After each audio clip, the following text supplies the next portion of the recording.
Mac Power Users, episode 568, Looking Toward 2021.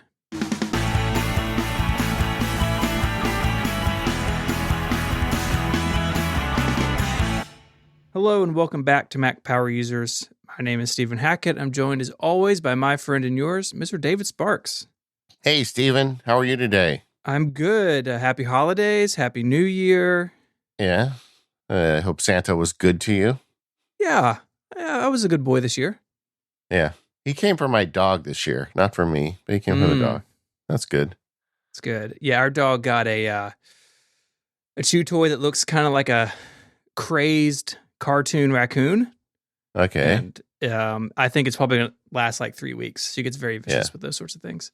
It's funny how dogs, they know the toy for them. They can, whatever they do to them in the factory, the smell or whatever, you wrap a dog toy, dog knows it. Yes, agreed. Well, either way, this is the end of the year episode. Today, we're going to talk a little bit about what happened in 2020 and what we see coming forward in 2021. I'm actually looking forward to the show. It's kind of a new tradition since you joined the Mac Power Users, and it's something I really like doing. Before we get started, because we are at the new year, this is a little cross promotion, I guess. Over on the Focus podcast, we partnered with the guys at New Year, Neuyear, and they make these amazing kind of wall calendars where they put 12 months on a single sheet, and the layout is really great. And Mike and I did a deal with them where they made a focused themed wall calendar. And this year it is dry erase, which is really cool. And we talk about it on Focus, but I thought maybe the Mac Power Users listeners might be interested too. If you want to put a wall calendar up for 2021, of course, the week starts on Monday with our calendar. You can dry erase, and I find it very useful. Having a big calendar on the wall is a good way to say no to things because you see how busy you are, and I think that's worth the price of admission. I like that. Anyway, we'll put a link in the show notes for that. But we're here, I think, today to start talking about Apple's 2020. What a year they had. What a year. Yeah. I feel like Apple overperformed my expectations in 2020.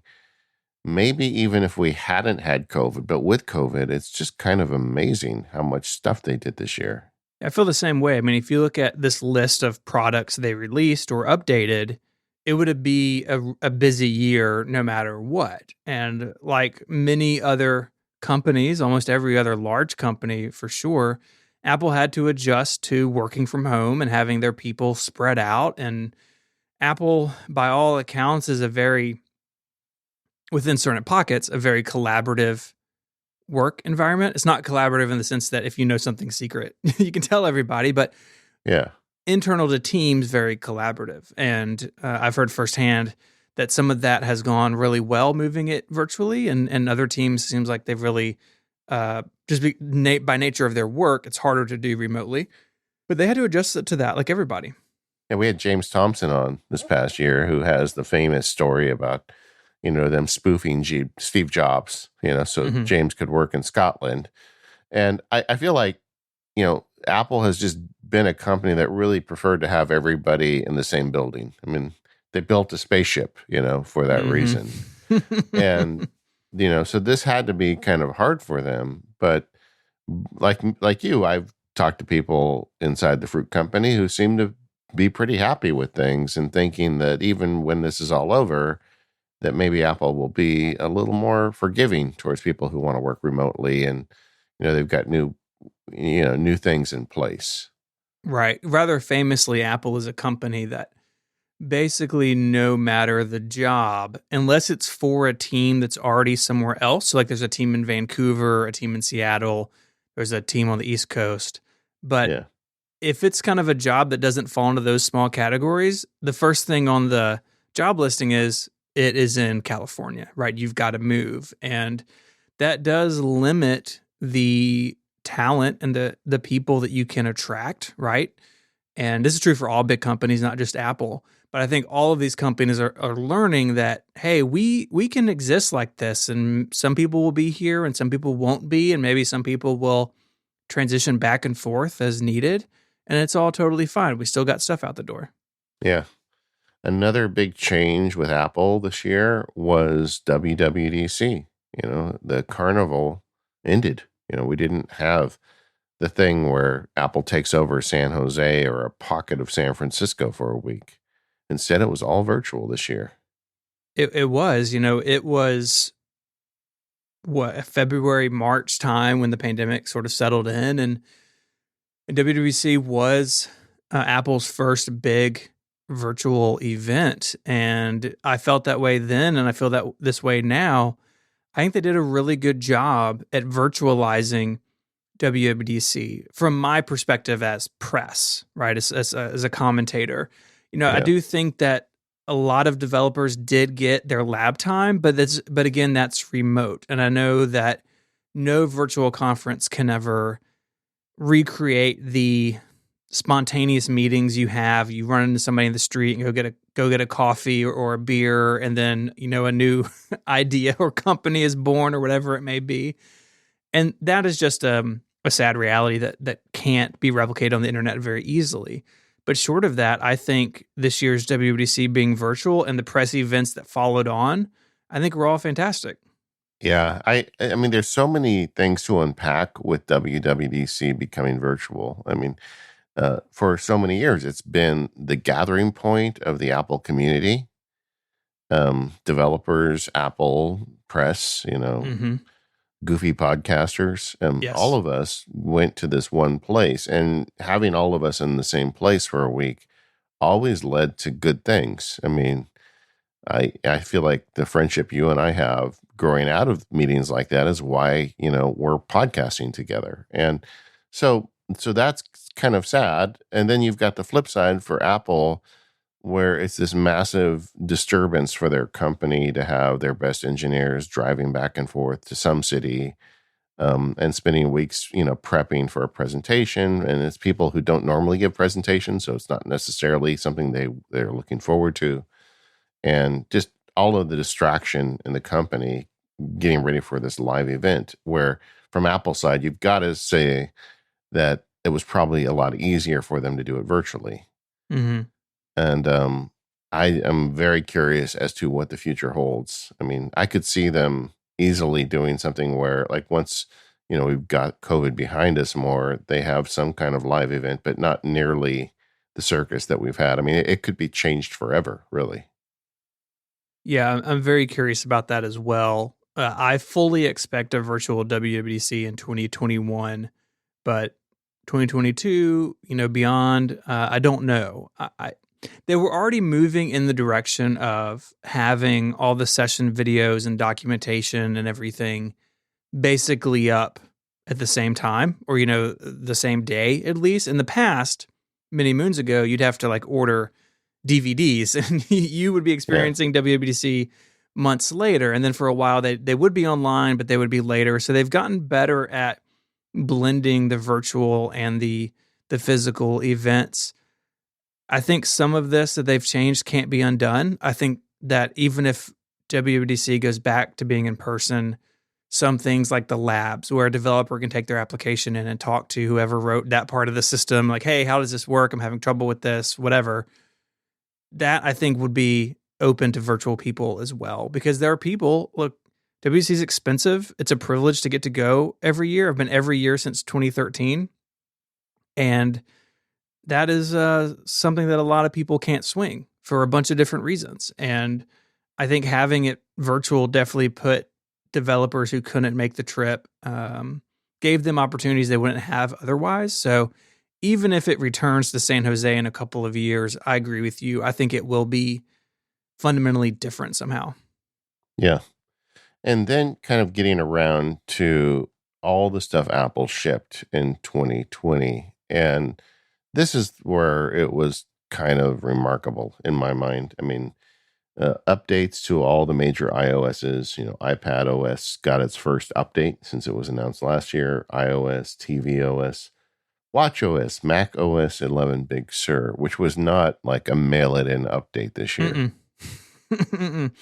Yeah, big software stuff, and even things that were a little bit quieter, like we're going to talk in a little while about iPad OS in particular.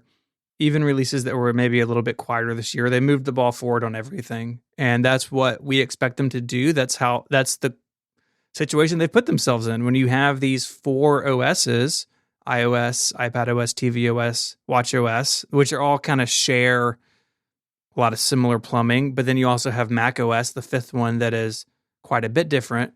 We expect them to move the ball forward on all of those every year, and this year really was no different. Yeah, I agree. And I do think that one of the reasons Apple was able to ship so much stuff this year was just the way they work. I mean, they have this pipeline, and we've all known that it takes years for them to get something to market. So a lot of the stuff that we saw this year was engineered, developed, and probably manufacturing was put in place before we got hit with the international pandemic. Mm-hmm. So it was just a question of, having enough people to, make the products. The development stuff was done. Part of me thinks that the results of COVID may be more apparent in future years of Apple products than present years. I agree. Things like the iPhone 12 and 12 Pro, we can talk about those specifically a little bit later in the year than they normally are, but they got them manufactured at scale roughly on time, which is probably a miracle and the result of a lot of people's hard work, both at Apple and their manufacturing partners. But has this working from home for now 9 months, and it'll probably be over a year by the time, sizable people are back in Apple Park. What does that mean for the iPhone 13, 14, 15? And I can't help but agree with you thinking that we may see evidence of that in future products. I don't think it's going to be like, oh gosh, there's not a new iPhone next year. It's not going to be that, right? But it may be that things are a little bit less ambitious than Apple had planned. Or it may be, we have this list of hardware products that released this year. It may be that some of the stuff doesn't get updated next year, or the spacing is a little bit odd as they kind of get all their projects back on track. Yeah, like there'll be a new iPhone in 2021, but maybe it won't have some cool camera feature that they would have otherwise had time for. You just don't know what it is, and they'll never tell you. I was going to say, that's the beauty of Apple secrecy, is that if this really takes place on like a big product, we'll just never know. Another thing that that we got word of just late in this year is that it seems like Apple is ramping up their car project again. Oh boy. And that makes me nervous, honestly. I feel like when they got their eyes off the ball the last time several years ago was when they were working on a car and building the spaceship campus. And it's like, can they walk and chew gum? I guess we'll find out. It sounds like they're into it. But kind of getting back to the products released this year, we got an Apple Silicon Mac, which both you and I are just totally pumped about, and we'll talk about more later in this show and probably throughout next year. Yeah, it's not going away anytime soon. They got the iPhone 12 redesigned. The new design on the iPhone came out this year. They expanded the HomePod product line. Apple, I feel like a lot of the things that we were complaining about a year or two ago got fixed this year. Yeah, I think they did. And I think that even if you look at things like the iPad Air or the Apple Watch SE or the iPhone SE, which was the beginning of 2020, HomePod Mini, a lot of these new products represent maybe better value than their more expensive siblings. That's not true across the board. Some of the stuff is just too expensive. But on the whole, I think that Apple did a pretty good job at bringing more value into its products, even if the price didn't change. Something like the HomePod Mini is a fantastic deal compared to the big HomePod, I think. It doesn't sound as good, but it still sounds good, and it's way less money. And Apple has been doing this more over the last couple of years. We saw a lot of it in 2020. And I'm hopeful, looking forward, that we see more of that we see more of, keep pushing the iPhone Pro and the Pro Max, just go wild with the features you throw in that, but also have good options for people who don't want to or can't spend $1,000 on a new phone. Now, speaking of value price consumer tech, let's just take a little side route. Apple released a new headphone I think, since we last were on microphone together. It's just a little thing called the AirPods Max that costs more than the first car I ever bought. Weighing in at $550, but it's okay because if you want the cable to plug the audio jack into your computer, that's only another $35. Oh, good. Yeah. Is that good news? I can tell. But, it's only for suckers, and two suckers making the show both bought a pair. So maybe we should talk about that just a little bit. I know there's a lot of people in the forums asking about it. We should talk about this. You have a blog post up where you just go on and on about how much you love them, and it's Not a very really. good product. I had some complaints too. Yeah. So give us like the high level of what you think about this. Well, first of all, I have never been embarrassed to talk about purchases in my online as Max Sparky. Like, I buy a new computer, I'll tell you guys, right? Mm-hmm. This is the first time I've ever do I really want to tell everyone I bought a pair of $500 headphones? That's just so foreign to me. I think the most I've ever spent on headphones is like $100 maybe. I don't know. But but either way, I bought a pair because, there's a lot.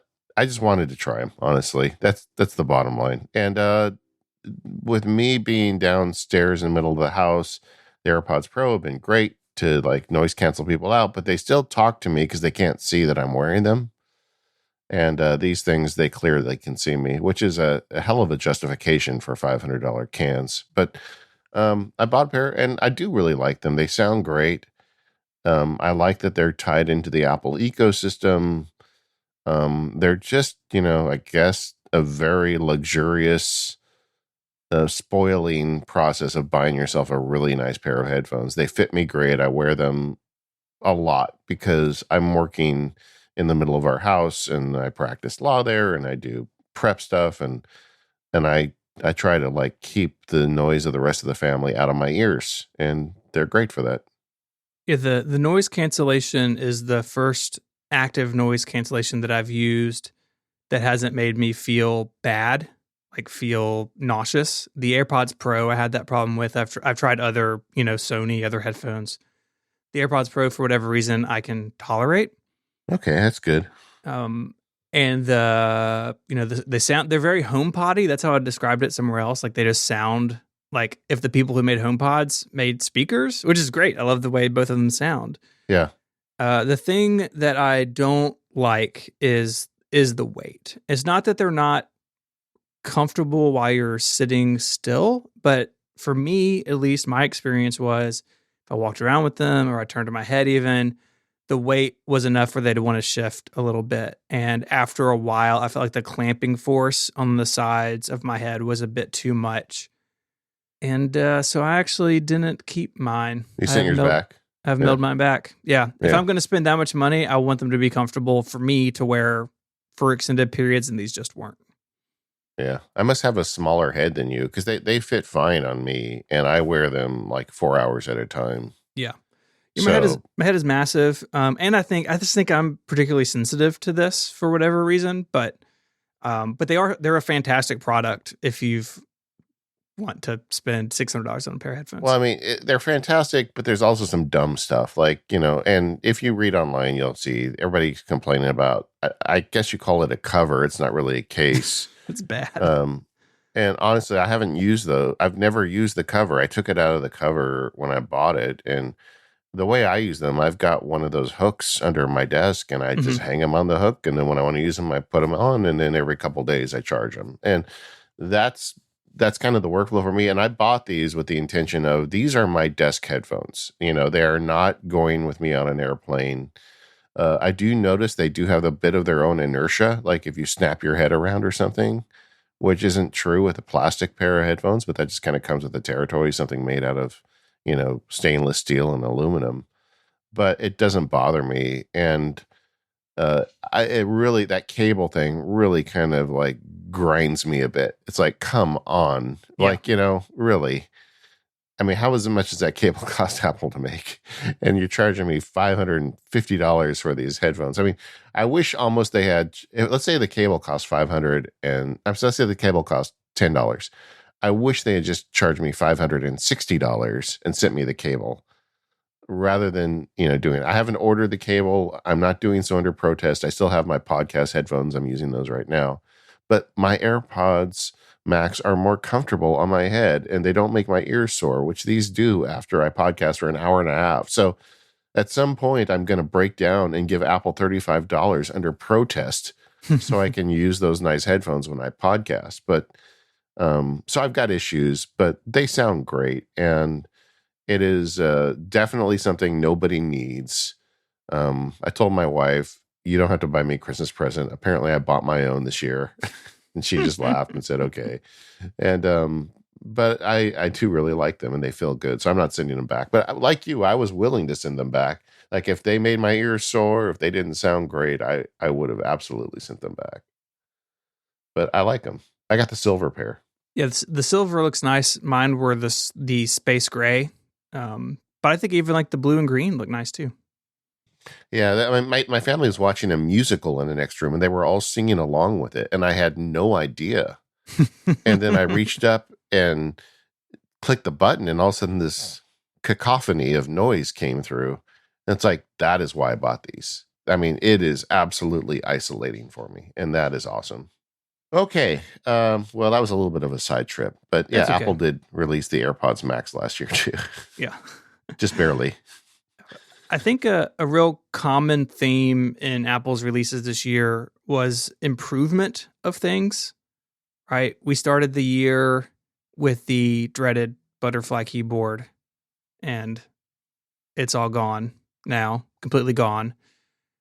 And I think even things like the HomePod and the iPad Air becoming much more attractive, I think even that is improving products that needed improving. Yeah. I mean, iPhone 12 redesign, Apple Silicon transition. Good Lord. Talk about improvement. Mm-hmm. The HomePod expansion.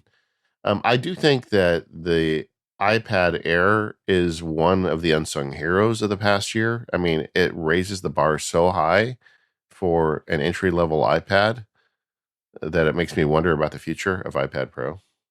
And I mean, they where a few years ago it felt like they were lost in their focus with cars and new campuses and everything. It feels like right now they're like on their game 100%. Yeah, I think so. And that does that's a nice feeling after years where I feel like the Mac in particular was in the wilderness.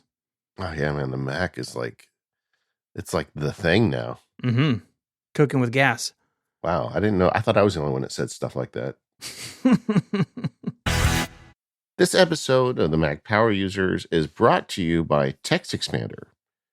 Go to textexpander.com/LP/podcast to get 20% off. We've got a link in the show notes, but go there and let them know you heard about it, Mac Power Users, and get a discount on TextExpander. With TextExpander, get ahead of your productivity for the new year with the power of text automation. TextExpander removes the repetition out of work so you can focus on what matters most. So say goodbye to repetitive text entry, spelling and message errors, and trying to remember the right thing to say. When you use TextExpander, you can say the right thing in just a few keystrokes. Better than copy and paste, better than scripts and templates, TextExpander snippets allow you to maximize your time by getting rid of the repetitive things you type while still customizing and personalizing your messages. TextExpander can be used on any platform, any app, anywhere you type. Take your time back in the new year to increase your productivity with TextExpander and show listeners get 20% off their first year. Now, TextExpander is the original sponsor of the Mac Power Users. Both Stephen and I are big fans, and I use it every day for all the things I do. Whenever something comes up with respect to the field guides that I sell, and there's a repeated customer question or whatever, I immediately create a TextExpander snippet for it. And I have a team account. I pay for myself and my virtual assistant. So we share that library. So no matter which one of us answers an email on a technical question for a customer, they always get the right information. Some of the responses include links. And if the links update, either one of us can update the link, the other one gets it automatically. It just automates text. And I find in even a small company, it just saves us so much time and makes sure that our customers get exactly the information they need. There's just so much you can do with Text Expander, from making yourself, your personal productivity better, to your whole company. And heading into the year is a great time to fix problems like that. So check out Text Expander. Like I said earlier, go to textexpander.com/LP/podcast to get to that website. Let them know you heard it on Mac Power Users, and up your automation game into the new year with Text Expander. Thanks, Text Expander, for all of your support of the Mac Power Users. So a big theme of 2020 has been working from home. A lot of people have found themselves in that situation for at least part of the year. And that brings with it a lot of changes. You've got to set up workspace and workflows that fit for you. And I know we've even seen that in the Mac Power Users community. A lot of stuff in the forums over the last year have been questions and posts and people sharing around this topic. And Mac sales are up because people are working from home. They want a good, solid machine they can do their, virtual meetings from and get their work done. Yeah, the Mac had a huge year, even if halfway through the year they announced a processor transition. Of course, most people don't know that or care about it, but it's sort of funny to us who do know. Like, Intel Mac sold really well this quarter.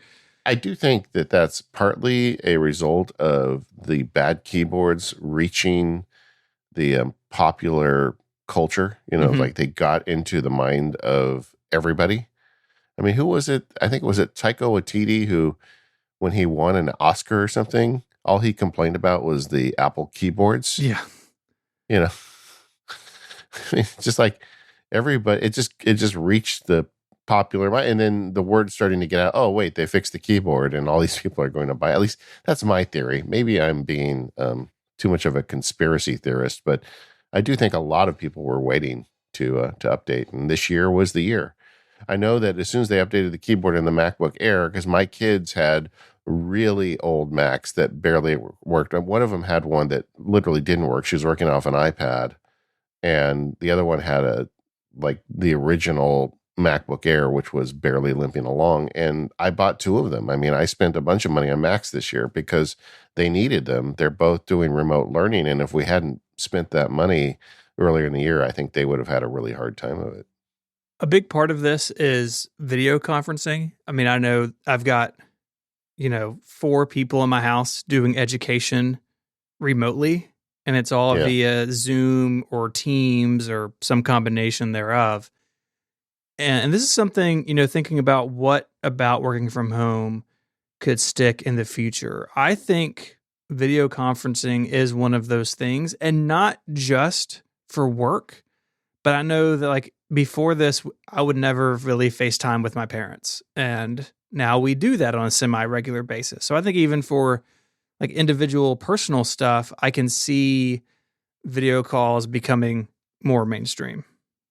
Yeah, I was always a fan of video conferencing. I don't like going out if I don't have to. It just, it's such a drag in your time. Like if I have a 30-minute meeting with a client and I go meet them, that's a 3-hour investment of time. Or if I do it online, it's like a 45-minute investment of time. So it's just obvious the benefits of it. But I never had the ability to drag people over the technology hurdle to learn this stuff.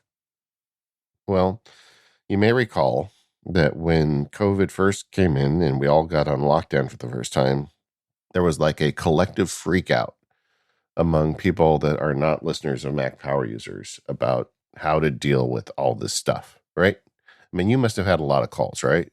I did. I had a bunch of people, clients, family, friends who were suddenly working from home and trying to figure out what that even means, and I think part of it was that I'm the Mac guy, but part of it was oh, you've worked from home for 5 years. Tell me your ways. Yeah.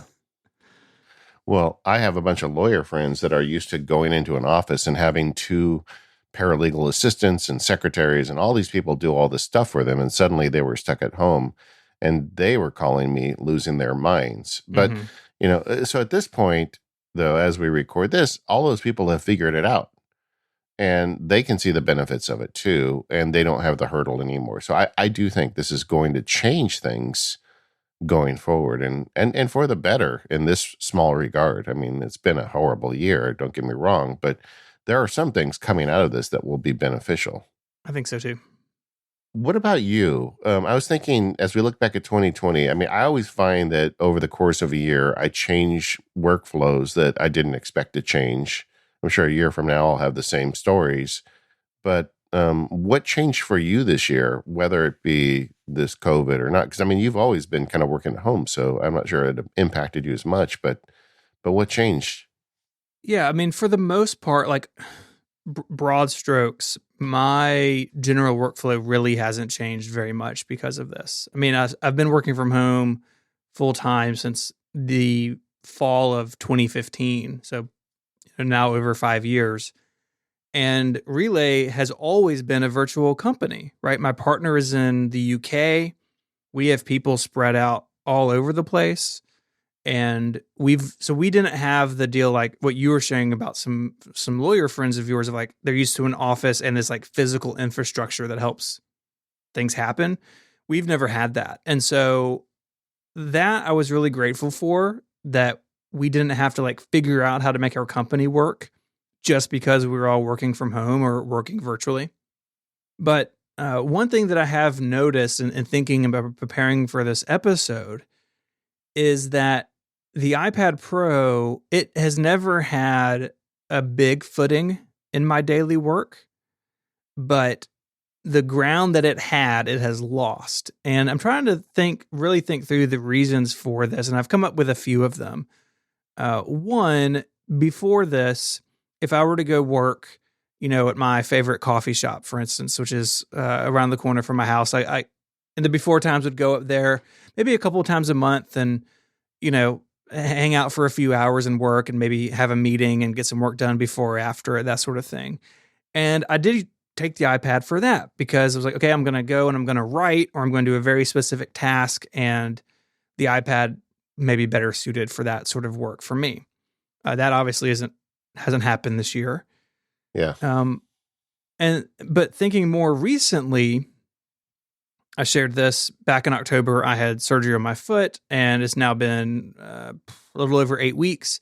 The first 3 weeks of that, I was like bedbound, like could not get out of bed, doctor's orders. And so I had to figure out how to work from, basically being stuck in bed or on the couch. And that meant the MacBook Pro for me and not the iPad, because there are so many things in my workflow that it's not that they're impossible on the iPad, but I much prefer them doing on the Mac for a bunch of different reasons. And so the iPad, it could have had this like moment to shine for me this year, and I reached for the MacBook Pro instead. And so now, faced with this question, that's really a change for me. Not a drastic change because it was never a huge part of my toolkit, but definitely noticeable between now and a year ago. The iPad really is almost nowhere to be found in terms of when it's time to work. Yeah, we're going to cover in More Power Users today some of our resolutions, our tech resolutions going forward. And for me, I need to rethink the iPad and what it does in my life, and that's a direct result of the M1 Mac. But, yeah, I mean, and because so many the playing field has been leveled in so many ways that it wasn't. But we'll talk about that in More Power Users today. But I had actually quite a few changes in my workflows as I started thinking about it. The biggest change really was kind of the emergence of this idea of contextual computing, which I keep teasing on the show. So we're just going to give it a show in the next month, maybe even next week. We'll see. I'm working on it now. But just this idea of direct computing, like whatever device I'm in, I want to get from my idea of what I'm doing to what I'm doing immediately without anything in the middle. And it's a simple concept, but it's something that can really change the way you're productive. And I want to talk about that with the audience. So that was a big change this year, just kind of the way that emerged in my workflows. Another couple things I was looking at, Fantastical took over entirely. I noticed recently I went to open up a calendar app, Fantastical. I typed CAL instead. Mm-hmm. And it opened the calendar app, and the calendar app hasn't even been configured on my computer. I just don't use it at all anymore. And I thought that kind of stood out for me. In terms of the email, the problem that never seems to get solved. That's in motion for me again today, because I want going forward to do less email. I've got someone helping me, but a lot of the email doesn't get to her right away. So I'm looking at that's a habit that's in the course of changing right now this year. Another workflow change for me this year was just, because of the pandemic, I got kicked out of my studio, which required me to become way more intentional about when I do certain kinds of work. But I think I was able to actually turn that to my benefit ultimately. And I also got really deep into these personal knowledge management tools, as we talked about last week. And I'm continuing to fiddle with all of the tools in this space. And that is fun. It's fun to talk about in the show, and it's fun to see the way these software developers are just all killing it with their development schedule. So I had a lot of different habit changes this year. Looking back, some of it was related to the pandemic. Some of it I think would have happened anyway. Yeah, I mean, I think people like us who like exploring tools and workflows, there's always going to be some element of turnover in how we work. It's just as we talked about last week, just the explosion of note-taking and knowledge management applications that we've seen, even in the last 6 months, can totally change the way that we manage some of that stuff. So I think you're right. Some of it was probably inevitable, pandemic or not. This episode of Mac Power Users is brought to you by Pingdom. If you have a website, chances are it has things like registration forms, contact us pages, shopping carts, etc. If you have those things, then you need Pingdom, because nobody wants their critical website transactions to fail. That means a bad experience for your users and could mean lost business for you. The good news is you can set up transaction monitoring with Pingdom. It'll alert you when cart checkout forms and login pages fail before they affect your customers and your business. You don't want to find out that your website is down when you get an email from an angry customer or something on Twitter, or that's just not the way you should handle these things. You need a system to let you know the moment anything fails. Pingdom lets you customize how you're alerted when these things happen, and even who is alerted depending on the severity of the outage. So if you have a larger IT organization, you can customize who gets told what. Pingdom cares about your users having the smoothest experience on your website as possible. And if disaster strikes, you'll be the first to know. It's super easy to get started. Just go to pingdom.com/relayfm right now for a 14-day free trial with no credit card required. And when you sign up, use the code MPU at checkout to get a huge 30% off your first invoice. Our thanks to Pingdom for their support of this show and Relay FM. All right, so let's talk about some things that we would like to see from Apple in 2021. This is the fun part of the episode. We get to tell Apple what we want. It's not really predictions so much as wish lists as I look through them. But hey, we can do that, right? We can. All right, let's start with software. I'm going to sound like a broken record because I feel like anytime I have these conversations, I talk about the macOS release cycle. But my word, we don't need annual releases. I would love to see Apple take time and really shore up macOS. I think especially after the 2 years we've had where Catalina brought a lot of change. 32-bit apps were dead, but they added a lot of the security stuff. Big Sur changed even more of the security stuff, like making the system volume read-only and like totally separate. All that stuff has caused a lot of headaches for a lot of users and a lot of developers. Add on top of that, new UI, right? There's still definitely some polish that could be extended to parts of Big Sur's interface. And I'd like to see Apple take some time on those things as opposed to just ramming forward with new features that match iOS and iPadOS. I don't know how they strike that balance. I mean, I get the reason they do things the way they do, but I think that overall, a little more time on some of these things would be welcome by lots of people. Yeah, I mean, honestly, they need like you've heard the TikTok. I think they started that with Intel, where they have a big change and then they spend a year kind of fixing things. With Mac OS, I would like TikTok talk. I'd like a Mm-hmm. couple years of like put a fire team on the user interface and look at where people are having trouble and start tweaking it. I don't think I don't want them to wind it back to what it was before. We are where we are, but now that it's in the hands of users, there are problems that need to get fixed, and I think they could spend time on that. Um, and with like Steven, I agree. I don't think they need to concentrate on big new features right now. Is just to just make it rock solid. I mean, with this transition to M1, you have every motivation to do that because you don't want your users blaming Apple Silicon for problems that are really based in the operating system, and that is already happening.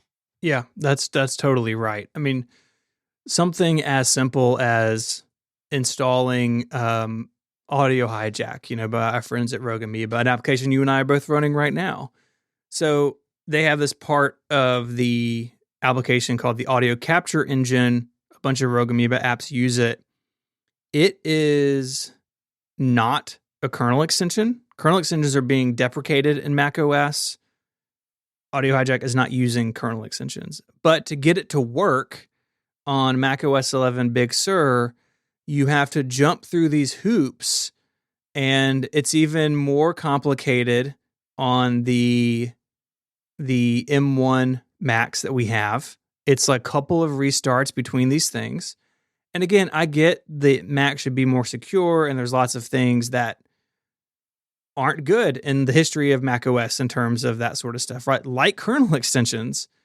But Rogue Amoeba is a well-known, trusted developer, and its apps are the building blocks of a lot of people's professional workflows. And Big Sur just about broke them, and they spent all summer getting them working again.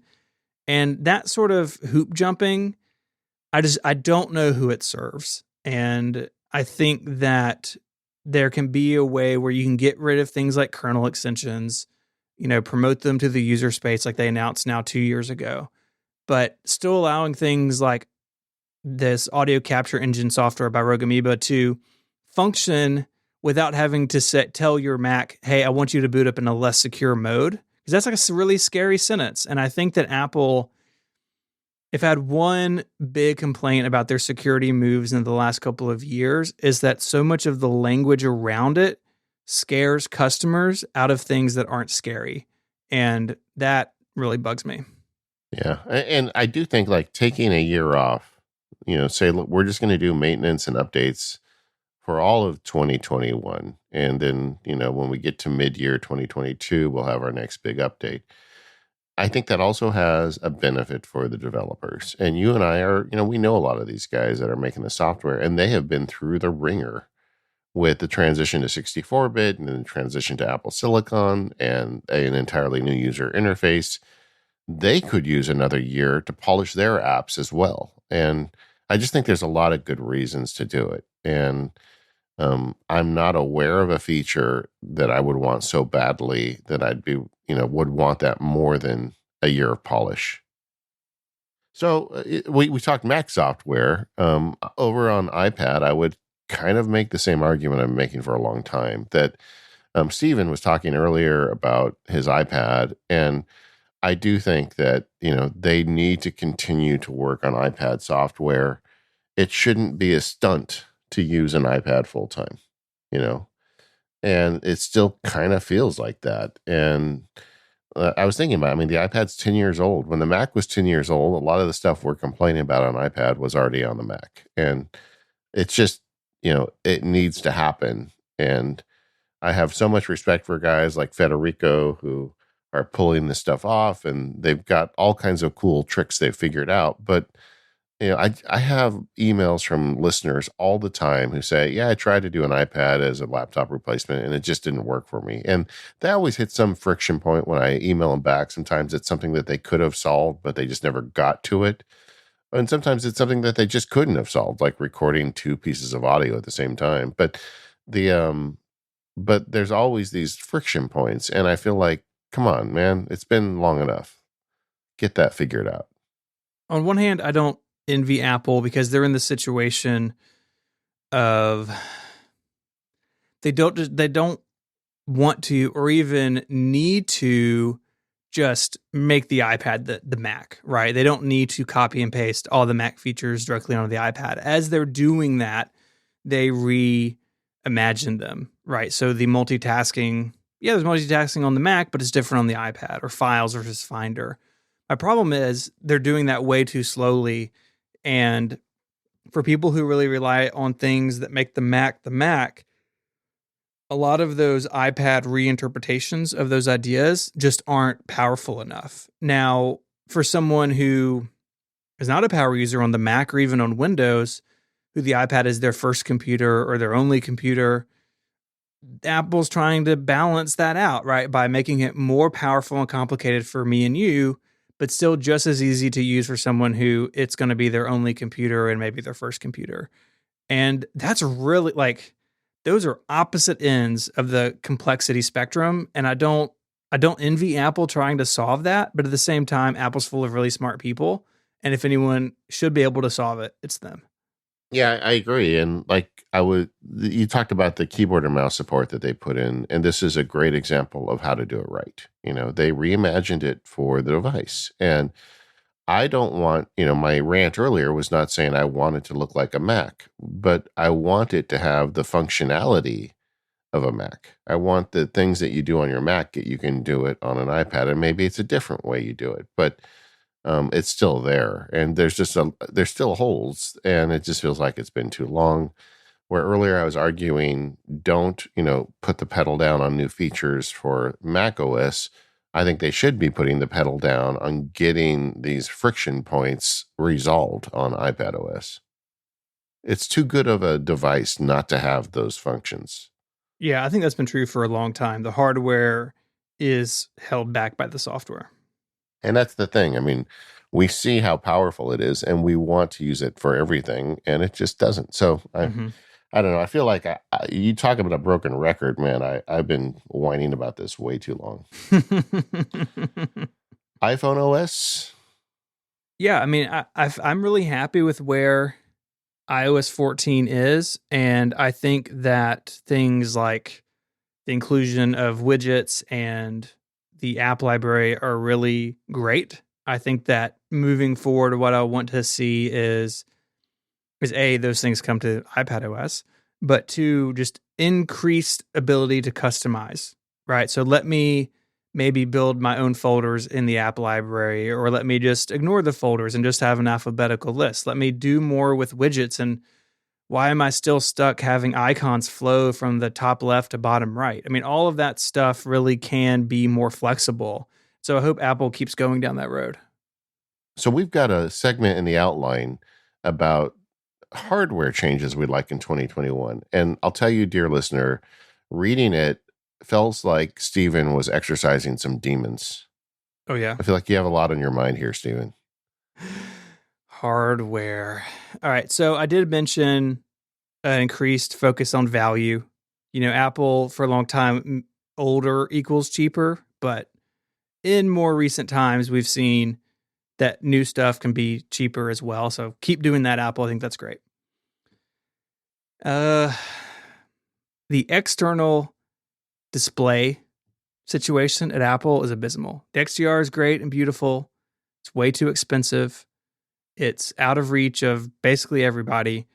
And more than most people need. I mean, it's not just too expensive. It's like, when you need a Chevy, it's giving you a Cadillac. You don't need that. Right. I don't need everything this display can do. And what really kills me is like, you have a 5K display. It's right there in the iMac. But they seem unwilling to do it to this point. And I really hope that changes for a bunch of reasons. One, I think that it's a really missed opportunity in 2020 that a bunch of Mac people were working at home all of a sudden and needed to buy an external display, and Apple didn't have one for them. Yeah. Which is a shame. And I think things like the Mac Mini and the Mac Pro, even notebook users, they can all benefit from this. And it blows my mind that Apple doesn't have an affordable option. Yeah, and it's big enough that they could put like a video conferencing camera in it that doesn't suck, you know. I mean, on the laptops you only have like a quarter of an inch to work with, but on a big screen you could put an actual lens system in there and give people a better video conferencing camera. It was really money on the table for them this year. I really wish I would like to know someday why that hasn't happened yet. I mean, maybe it partially is the pandemic and they had plans, but they got delayed. Or maybe they just decided that that's not a product they need to make. But man, I wish they did, and I wish it existed. Yeah, me too. You had also referenced the 6 Colors article about the screenless Apple Watch it sounds to me almost like your pipe dream wish for 2021. I've got a pipe dream as well. Yeah. So let's talk about that. I'm going deeper down the pipe for my pipe dream. You may not have scrolled down to see what I wrote yet, but Okay. I wrote a real special pipe dream. So this is the thing I wrote for 6 Colors a couple months ago, where I argued for Apple to build a more basic fitness tracker that had all of the fitnessy stuff from the Apple Watch, but wasn't a watch. It's just a bracelet. Kind of like the early Fitbits didn't have screens. I think you can still buy them without screens, but just something that I could wear that would be plain and simple, that would still track my steps and do all the workout stuff. It would all be driven through the iPhone, which I even think with like widgets would be even less painful than maybe it sounds to people. I think this would be fantastic. The truth is the Apple Watch does a lot of stuff I don't need and don't really use. And if I really boil down what I use my Apple Watch for, it's fitness tracking and a little bit of like calendar and weather notifications. And honestly, I could live without the notifications if there was something that I could put on my wrist and it tracked all my fitness stuff and did all the same fitness stuff the Apple Watch did. And then I could also wear my traditional watch or no watch at all. And Apple doesn't need to do this because the Apple Watch is absolutely crushing the wearables market. Like there really is not a smartwatch market. There's just the Apple Watch market, just like the iPad crushed all other tablets. Yeah. But there's still a ton of people who don't want or need a smartwatch, but who would benefit and would enjoy the fitness stuff that Apple offers. And I think it jives well with what we've seen from them with like Apple Fitness Plus and other things, trying to make these things more accessible. I would be all over this product. And this product would mean the end of the Apple Watch for me, I think. Yeah, and that's probably why it'll never exist. Yeah. Because this sounds to me like a $99 product, you know? Mm-hmm. And I'm not sure they're ever going to make it. But, you know, the flip side is I do feel like Apple feels like they feel like part of the reason they're making the world better is fitness. And this certainly would get them to a broader, base of people. I could also see them using it to help sell the Apple, what's the exercise program called? Fitness Plus. Yeah. I could see it helping them to get people into that. So I could see reasons why they'd make it, but fundamentally it's like, are you going to spend money developing a product that's going to cannibalize your more expensive product? That's hard. That's a hard sell, I would imagine, for the spreadsheet guys. Yeah. Sign me up though. Yeah. I think that in 2021, we're going to see the other penny drop on the iPad Pro. We got such a superior iPad Air this year. And I've had several friends asking me about it. And I keep telling them, don't buy the Pro, just buy the Air. It's a great, you have to have a real good reason to buy an iPad Pro at this point. Because the difference between where the iPad Air has risen to and where the iPad Pro is above it is pretty small at this point. So I would think that in 2021, Apple's aware of that, and we're going to see a new iPad Pro that maybe uses new screen technology and just really raises the bar. And I think that's going to be exciting for people who like iPad. I think so too. I think you're right that it's really going to jump out ahead of where the iPad Air landed in 2020. Yeah, and that's kind of like the rising tide raises all vessels, or I forget the saying, but the way the technology is lifting the iPad, the standard entry level iPad, just means the iPad Pro is going to have to make a big jump, and that's going to be very exciting if you use iPads. Maybe this will be the year that we get a bunch of software improvements and hardware to match it, and maybe next year you'll be rethinking your iPad Pro strategy. I feel like that's on the table this year. I also think that I'd like to see Apple Silicon Macs do more than put the Apple Silicon in existing hardware. I feel like this would be a great year to release some Macs that even further blur the line with the mobile products. Like, why not put a cellular radio in a Mac?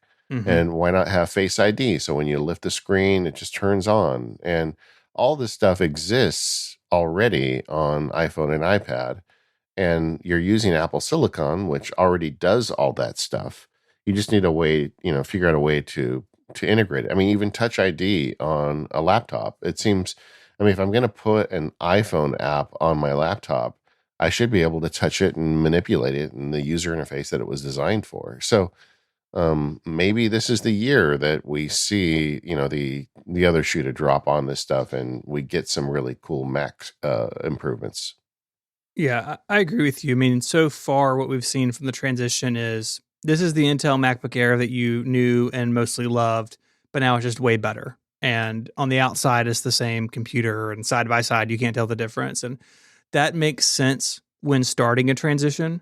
But I do agree there's real room for bringing these features that make iPads and iPhones so great, bringing them to the Mac. And I hope that we do see that. I'm not as optimistic as you are about it being 2021. I think it may be a little bit further down the road, but I really hope that day is coming where the Face ID and Touch and even things, that maybe are off in the distance that we don't know about yet. I mean, how great would it be if there's some new screen technology that it comes to the MacBook Air and the iPad at the same time, even? I think Apple now has the power to do that, and I hope that they exercise that power. Yeah, in a perfect world, the iPad Pro gets really good and the software improves, and the laptops get some of the mobile tech that's already in the iPad and iPhone.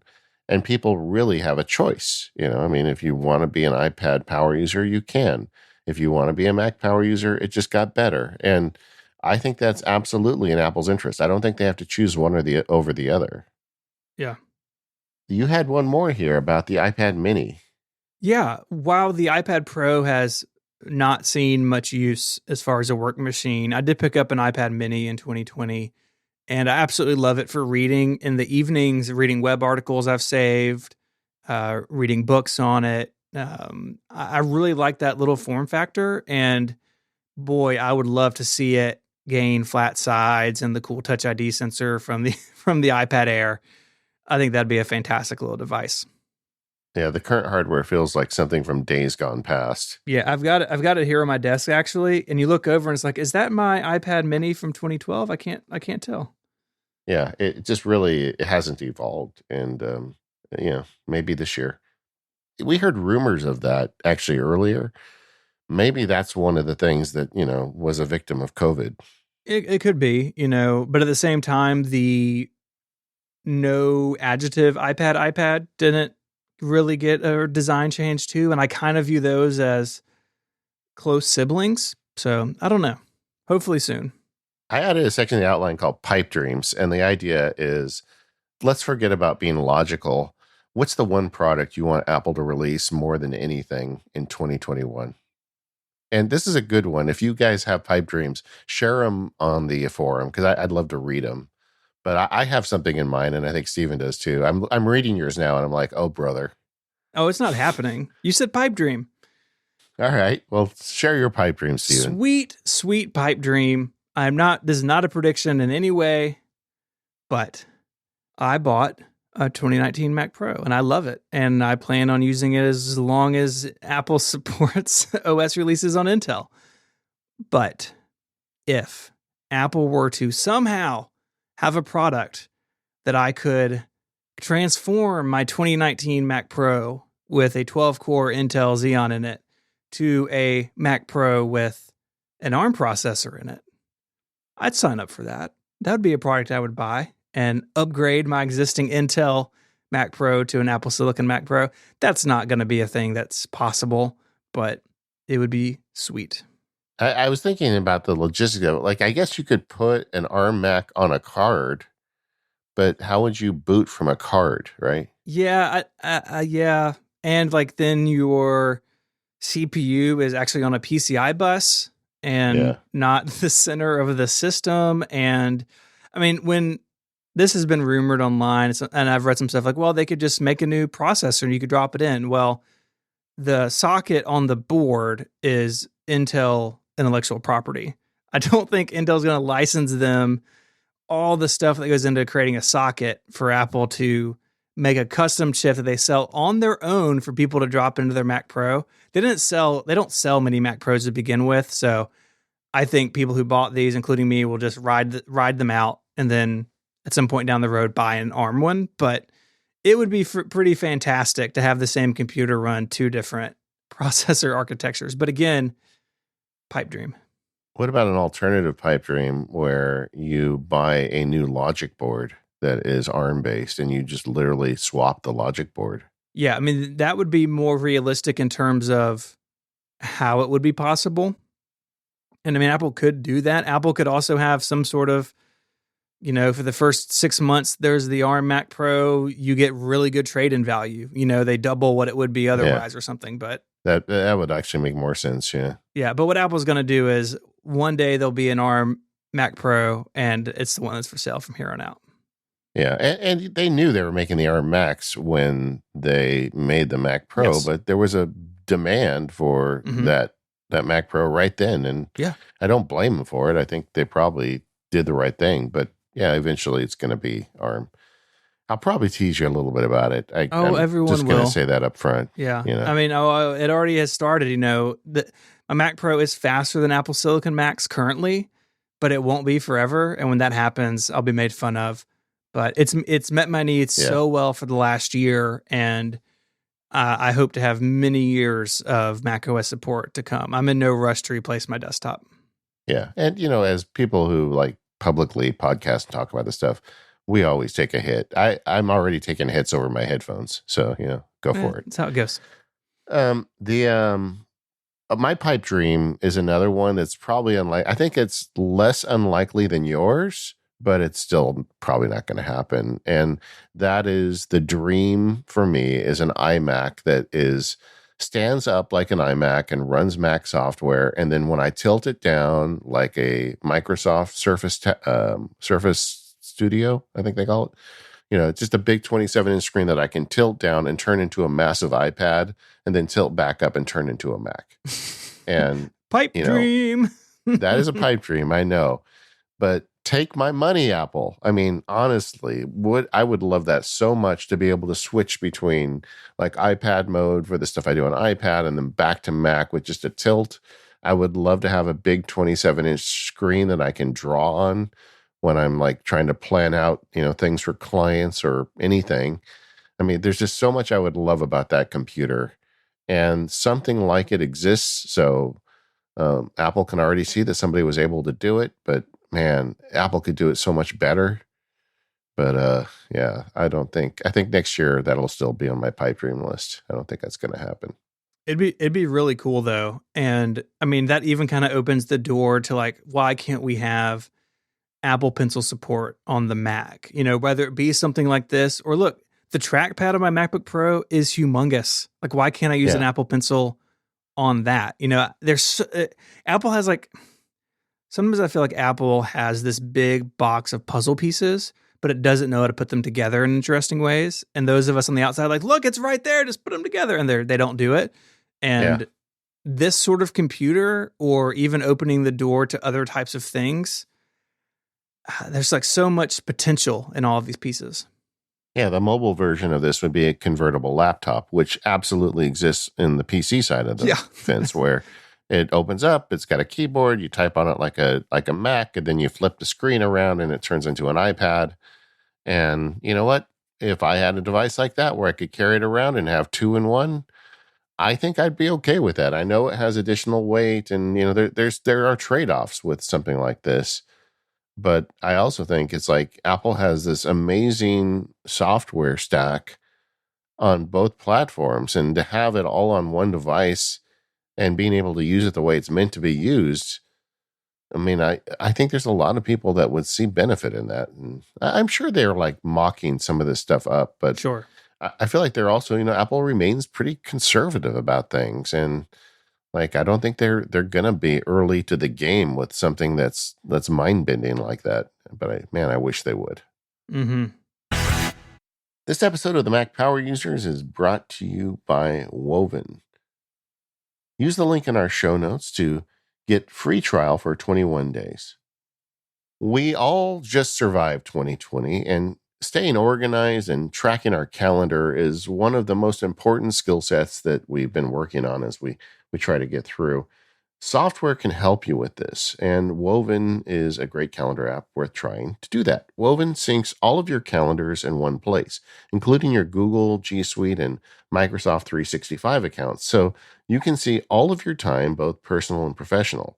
Woven builds scheduling links directly into your calendar, so you can use one-off scheduling links. You can quickly time block your week using Woven's smart templates so you can plan your perfect week. Woven also has built-in analytics so you can easily calculate where you spend your time so you can make time for what matters most. The whole idea of week planning through a calendar app is something that I really jumped on board with in 2020, and Woven's got that built in. You really need to check this out. Take control of your calendar, improve your workflows, and as a listener of this show, you can try Woven free for 21 days. Go to woven.com or click the link in the show notes to check it out. That's Woven, Woven.com. And our thanks to Woven for their support of the Mac Power Users and all of Relay FM.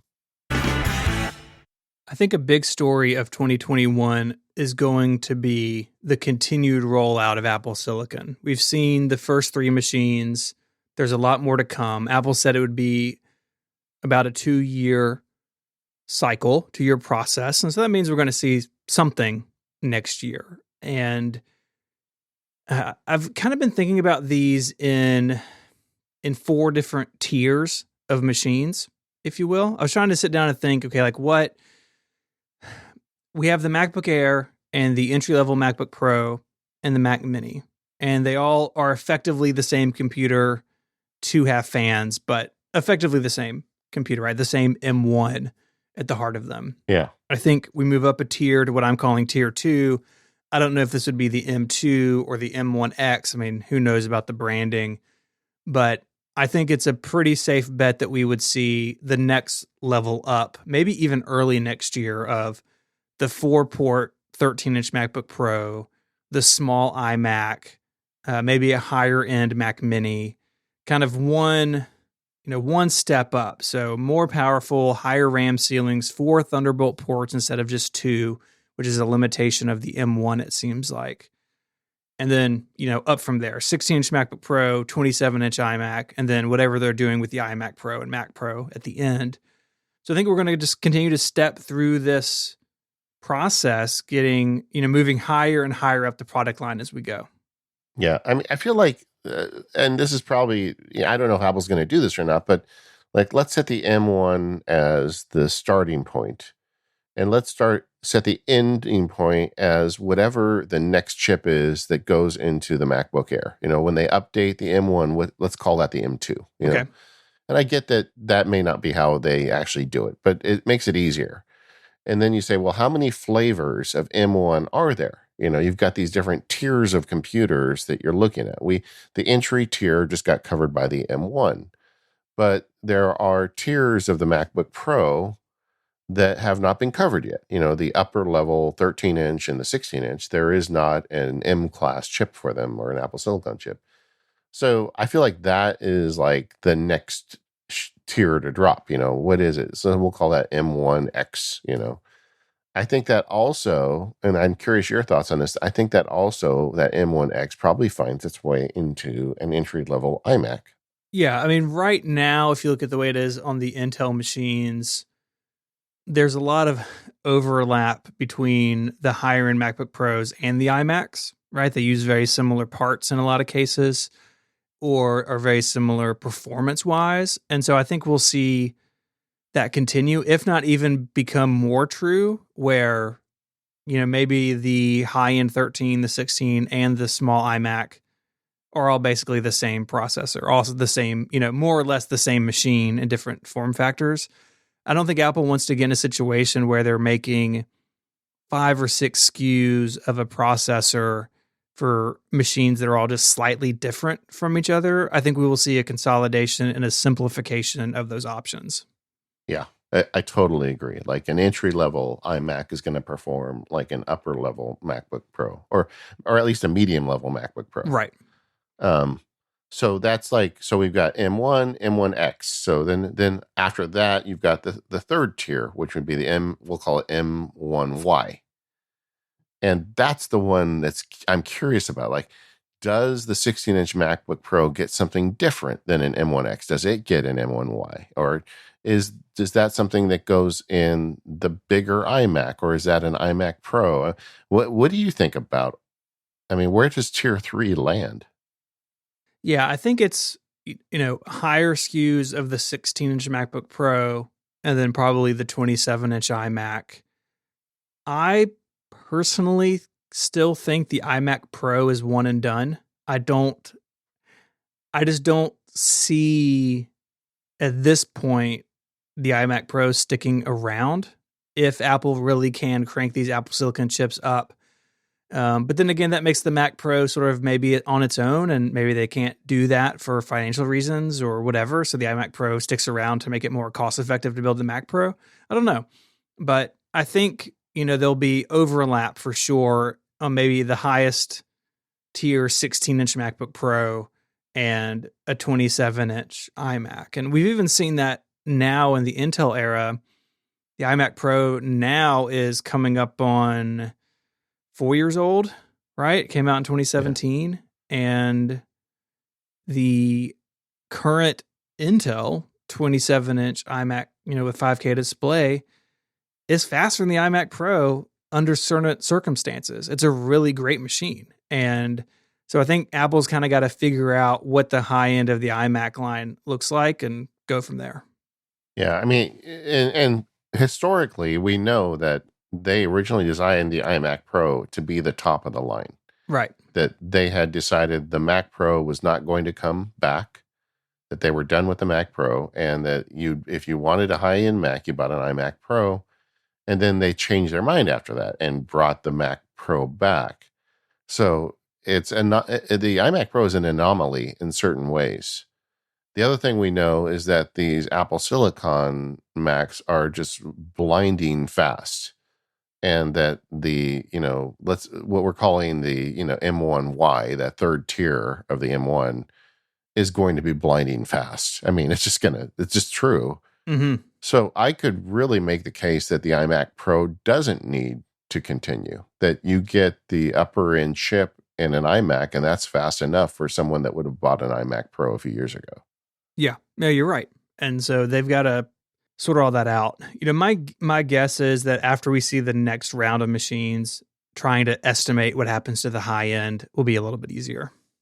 Except for the Mac Pro, which I think nobody knows. And we'll call that the M1Z, the fourth tier, right? Yeah. Are they going to, and does that even happen in the M1 level, or do they wait till they get to M2 to address the Mac Pro? I could see them waiting till then. Yeah. But it feels to me like that's the one where who the heck knows what they're going to do for that.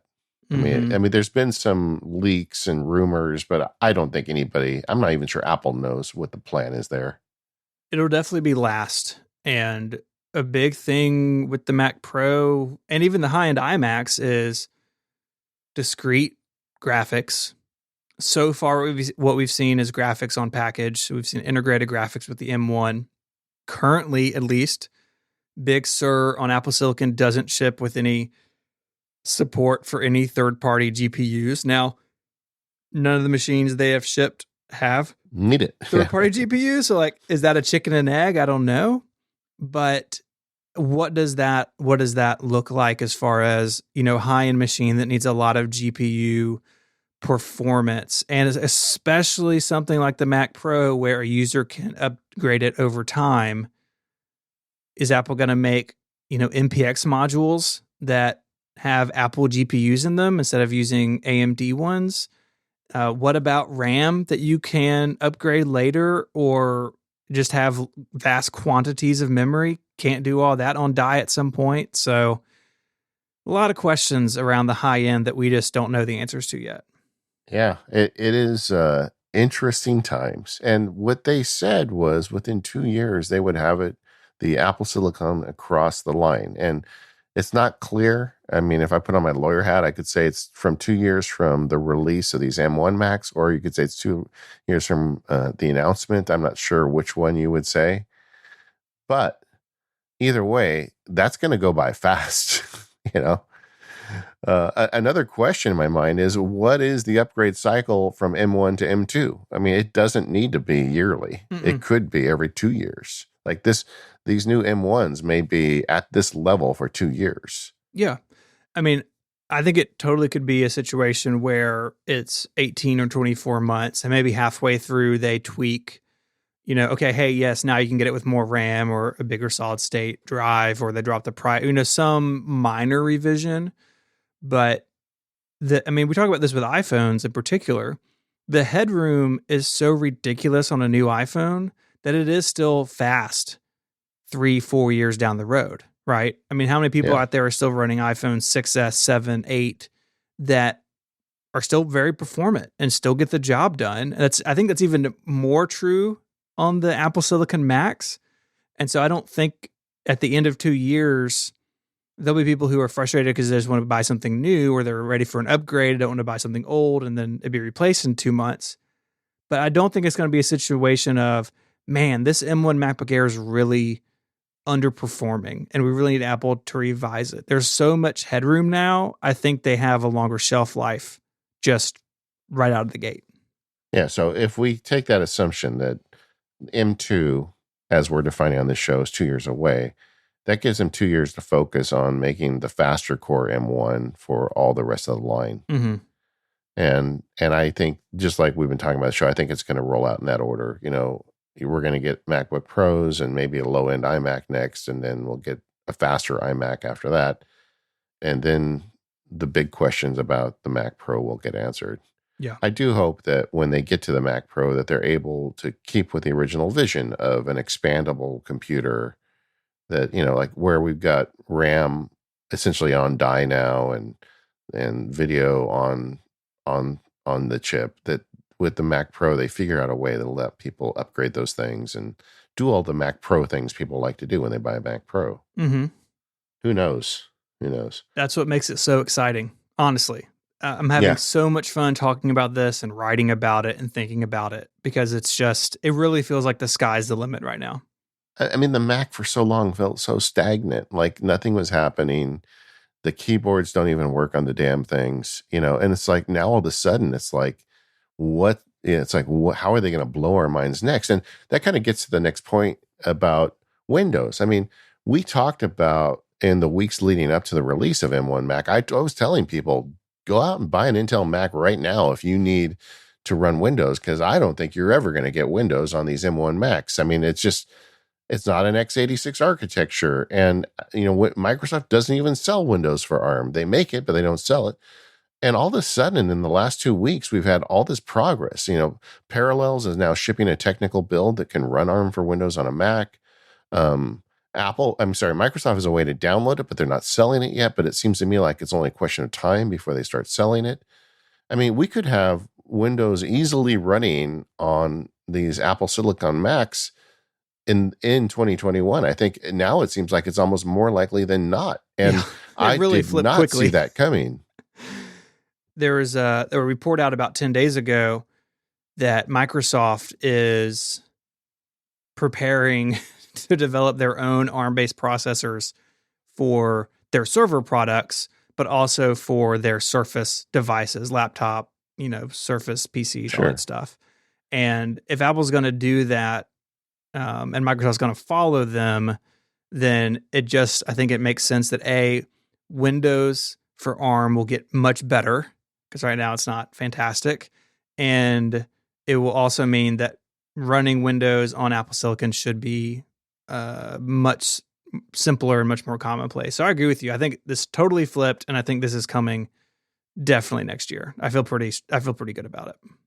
Now there's a Chinese parable about the best time to plant a tree is 20 years ago, and the second best time to plant a tree is today. And I feel like that's Windows or Microsoft with their ARM, development. They realize, this is where it should be, but Apple's not going to stand still. And that raises a whole nother question. Assuming Windows for ARM gets to parity with x86 Windows, which I think is inevitable. It's not there yet, but I think it's on the way already.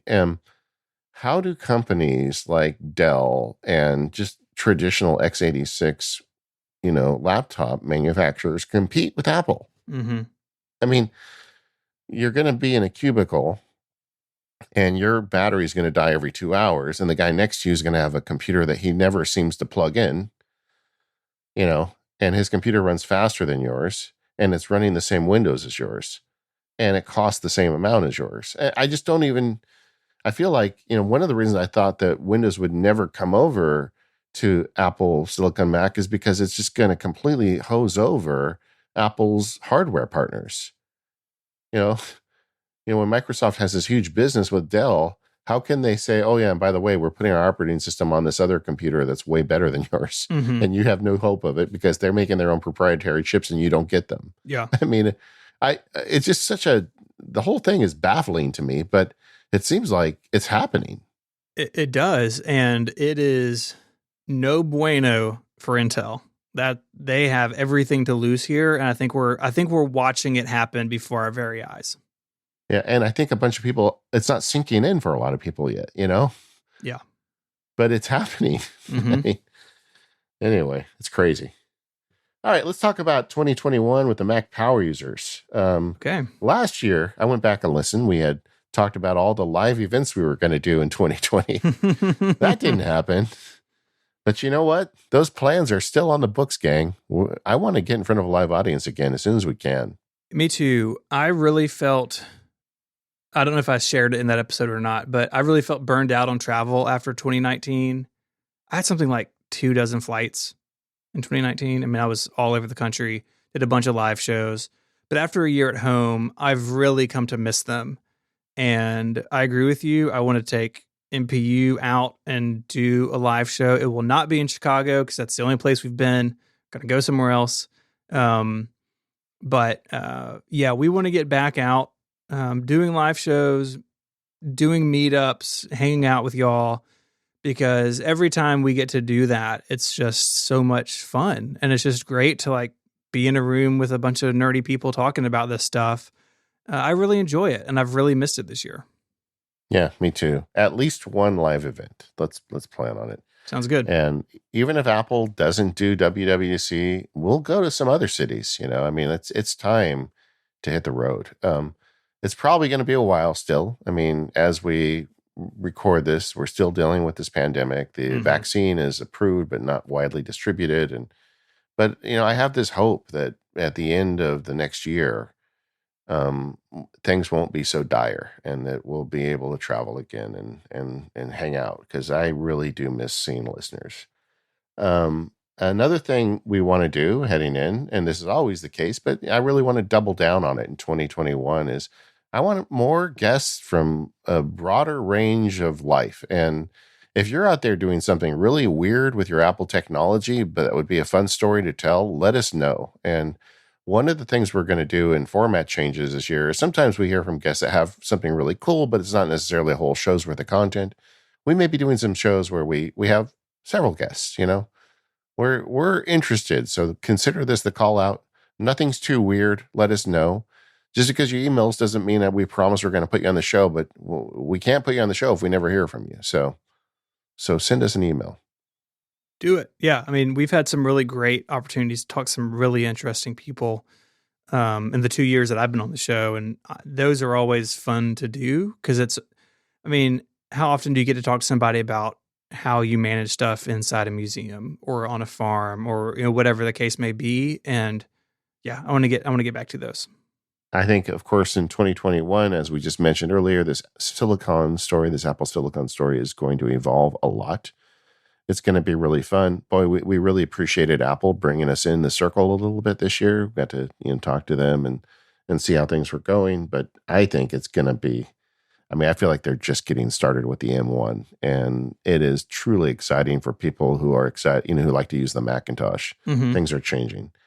Yeah, one thing we haven't talked really anything about yet is these iOS and iPadOS apps showing up on the Mac. And I don't think it's been enough time for us to really understand what doors that opens, but I think throughout 21 we're going to see where this is really headed, and I hope that we can dive into some of that stuff as the ground settles a little bit. And I also think workflows are going to change a great deal with these new options. Mm-hmm. We're talking in the More Power Users today about my struggle between iPad and Mac now that, the ground has moved. I think a lot of people are going through that same thing, and that's going to be a recurring theme. And I look forward to talking about guests and our own experiences as we sort that stuff out over the next year.